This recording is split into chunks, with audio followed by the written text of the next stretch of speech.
A confirmed case of whooping cough at an Albuquerque daycare sends 6 babies and 3 adults home. Action 7 News reporter Amber Lee tells us about this latest scare, new at 5. The Department of Health says so far in New Mexico there have been 318 confirmed or probable cases of whooping cough, and that number is growing every day. Recently, Choices for Children Day School in Northwest Albuquerque had its first case of this rapidly spreading illness. It's a disease that is starting to spread through Bernalillo County. The most recent infection, a baby less than a year old. By Monday, when we found out, then we had to make sure that, because the health department called us, and that there was a whooping cough case. According to the Department of Health, whooping cough, or pertussis, is rapidly spreading not just in New Mexico, but across the country.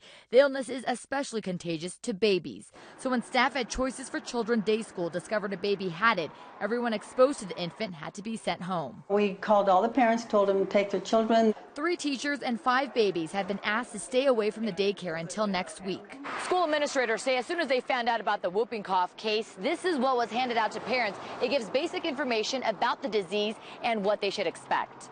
As a precaution, the daycare says anyone with symptoms of whooping cough is being asked to go see a doctor. If anybody is even coughing and we think it might, we send them home and they have to go to a doctor and bring us a note. The Department of Health says whooping cough has killed 1 person this year. A 2-month-old died in San Miguel County.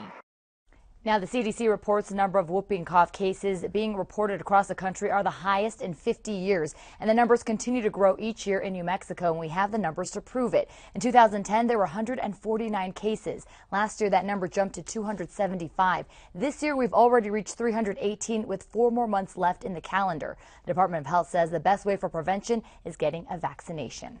And researchers and doctors are still trying to figure out why whooping cough has spiked in the last few years. Doctors say the most contagious are babies less than 6 months old.